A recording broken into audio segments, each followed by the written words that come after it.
നിങ്ങളുടെ favourite shows ഇനി ഒരിക്കലും മിസ്സാവില്ല. ഇപ്പോൾ C5 കാണും നിങ്ങളുടെ ഫേവറേറ്റ് ഷോസ് തികച്ചും സൗജന്യമായി. നമുക്കതിന് കഴിയും തന്നെയാണ് നമ്മുടെ വിശ്വാസം. സ്വാമി പറഞ്ഞോളൂ. സ്വാമി ഒറ്റയ്ക്കാണോ ഹിമാലയ സാനുക്കളിലേക്ക് പോകുന്നത്? അതോ ശാലിനിയുണ്ടോ? അത് ഭഗവതി മനസ്സിലാക്കണം.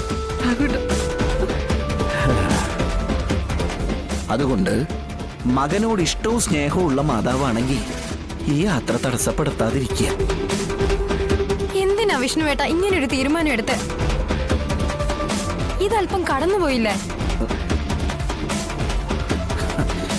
സ്വന്തം ഭാര്യ തൊട്ടരികിലുണ്ടെങ്കിലും വളരെ ദൂരെ നമ്മെപ്പോലെ കഴിയുന്നതിലും ഭേദം സന്യാസമല്ലേ കുട്ടി നല്ലത്? അല്ലെന്നുണ്ടോ? സന്യാസം എന്നത് ഓരോ വ്യക്തിയുടെ ആത്മാവിൽ ദൈവനിവേശിതമായി ഉദ്ഭൂതമാവുന്ന ഒരു സ്നേഹത്തിന്റെ നിറവാണ്.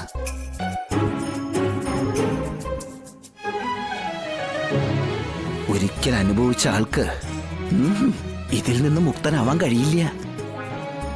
നാം ഇപ്പോ ആ ഒരു ലഹരിയിലാണ്, ആ പരമാനന്ദ ലഹരിയിൽ.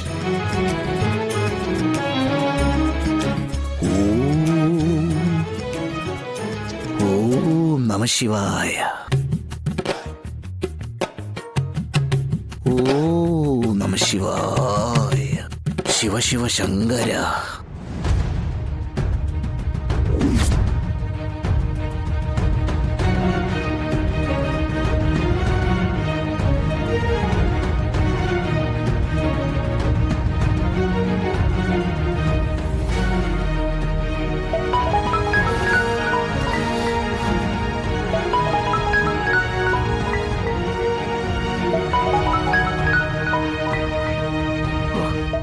രാത്രിയിൽ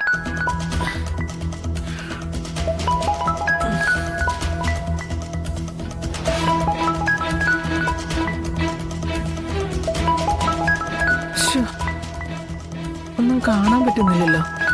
പേരുമില്ല, നമ്പറും ഇല്ല. ഹലോ. ആ, സുഖമായിട്ട് ഉറങ്ങാ?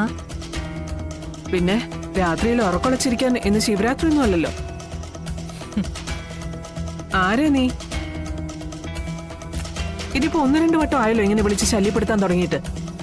അയ്യോ, ചൂടാവല്ലേ, മറ്റുള്ളവർ വരും. സഹായിക്കാൻ വിളിച്ചത് പിന്നീട് ഉപദ്രവമായി മാറരുതല്ലോ. അതുകൊണ്ടാ ശബ്ദം കുറച്ച് സംസാരിക്കാൻ പറഞ്ഞത്. ഇത് എന്റെ വീടാ, ഇവിടെ എങ്ങനെ സംസാരിക്കണമെന്ന് എനിക്കറിയാം. നീ വിളിച്ച കാര്യം പറ.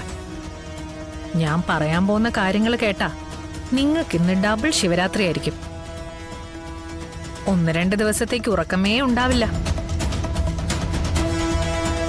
നിങ്ങളുടെ മകൻ വിഷ്ണു പെട്ടെന്നൊരു സുപ്രഭാതത്തിൽ വാടക വീടെടുത്ത് ശാലിനിയുമായിട്ട് താമസിക്കാൻ പോവാണെന്ന് അറിഞ്ഞാൽ എന്തായിരിക്കും നിങ്ങളുടെ പ്രതികരണം? ദേ, എന്നോട് ആലോചിക്കാതെ എന്റെ മകൻ ഒന്നും ചെയ്യില്ല, അതെനിക്ക് ഉറപ്പുണ്ട്. അവനെ ഞാൻ അങ്ങനെ വളർത്തിക്കൊണ്ട് വന്നത്. എന്നാലേ അങ്ങനൊരു തീരുമാനം അവൻ എടുത്തിട്ടുണ്ട്. വീടിന് അഡ്വാൻസും കൊടുത്തു. ഇതിനു മുമ്പ് അവൻ അങ്ങനെ ഒരു ചതി പറ്റിയിട്ടുണ്ട്. അതുകൊണ്ട് എനിക്ക് നല്ല ഉറപ്പുണ്ട് വീണ്ടും ഒരു ചതി പറ്റാൻ എന്റെ മോൻ നിന്ന് കൊടുക്കില്ലെന്ന്. അങ്ങനെ ഉറപ്പുണ്ടെങ്കിൽ പിന്നെ ഇനി ഞാനൊന്നും പറയുന്നില്ല. അനുഭവത്തിൽ വരുമ്പോ പഠിച്ചാ മതി. പക്ഷെ ഇന്നോ നാളെയോ അങ്ങനൊരു നീക്കം അവിടെ നടക്കും. സൂക്ഷിച്ചാ ദുഃഖിക്കണ്ട. അല്ല, ഈ പാതിരാത്രിയിലും ഉറക്കം ഒളച്ചിരുന്ന് എന്നെ ഇത്രയധികം സ്നേഹത്തോടെ സഹായിക്കുന്ന നീ ആരാ? ഞങ്ങളുടെ എല്ലാ കാര്യങ്ങളും നല്ലതുപോലെ നിനക്ക് അറിയുകയും ചെയ്യാലോ.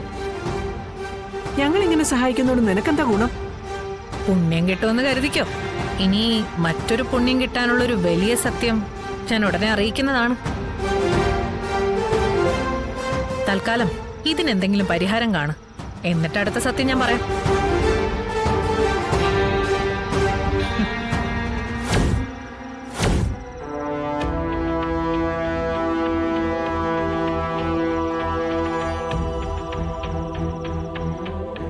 ഇവളാരാ?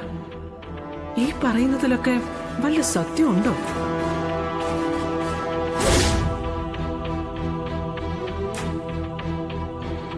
ഹരി ഓം നമഃ ശിവായ. ഈശ്വരാ.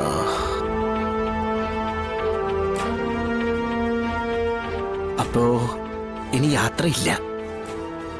ഉം? തഥാസ്തു.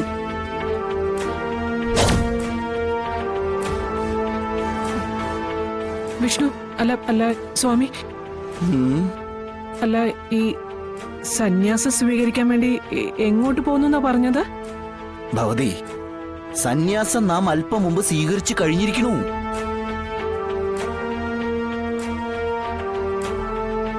ഇനി തപസ്സാണേ, കടുത്ത ഈശ്വര ജപം. അതിനായി സ്വാമികൾ എന്നെ ക്ഷണിച്ചിരിക്കുന്നത് ഹിമാലയത്തിന്റെ താഴ്വരയിലേക്കാണ്. നാം നേരത്തെ പറഞ്ഞിരുന്നല്ലോ. അവിടെ എത്തിയാ പിന്നെ എല്ലാ ബന്ധങ്ങളും അകറ്റി നിർത്തി പൂർണ്ണമായ ജപത്തിലും കഠിനമായ വ്രതത്തിലും അതിലും കഠിനമായ പ്രാർത്ഥനയിലും ആവും നമ്മുടെ ജീവിതം. ബ്രോ, ഞങ്ങളെയൊക്കെ ഉപേക്ഷിച്ച് ബ്രോയ്ക്ക് എങ്ങനെ പോകാൻ പറ്റുമോ? വത്സ, സ്വാമി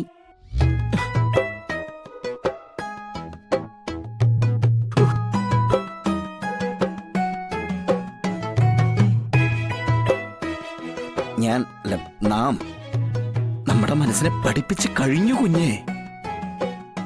നമുക്ക് നമ്മുടെ ജീവിതത്തിലോ ശോഭിക്കാൻ കഴിഞ്ഞില്ല. ഈ ആത്മീയ ജീവിതത്തിലെങ്കിലും നമുക്ക് എന്തെങ്കിലുമൊക്കെ ഒന്ന് ആവണം.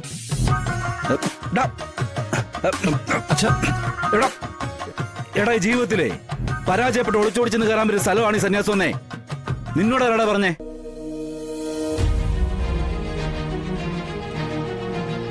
ഭാര്യ മക്കളെയും തന്റെ അടുത്തോടെ നോക്കാൻ കഴിയാത്തവനും അവരെ സംരക്ഷിക്കാൻ ത്രാണിയില്ലാത്തവനും ഒക്കെ സ്വീകരിക്കേണ്ട ഒന്നല്ല ഈ സന്യാസം.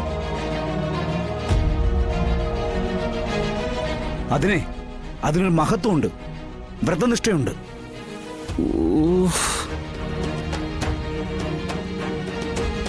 അതൊന്നുമില്ലാതെ ടി വി കണ്ടൊരു സാരോപദേശം കേട്ട് വേഷം കെട്ടി ഇറങ്ങിയ സന്യാസിയൊന്നും ആവത്തില്ല.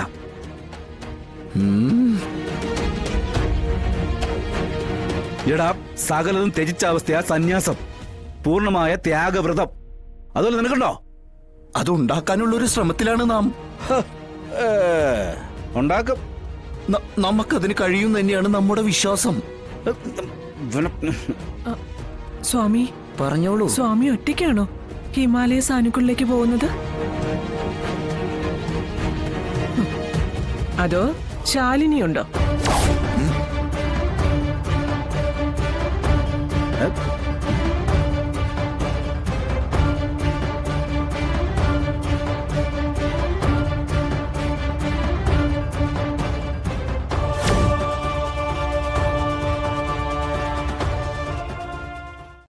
ഡൗൺലോഡ് ചെയ്യൂ C5 ആപ്പ്. കാണൂ എല്ലാ എപ്പിസോഡുകളും സൗജന്യമായി.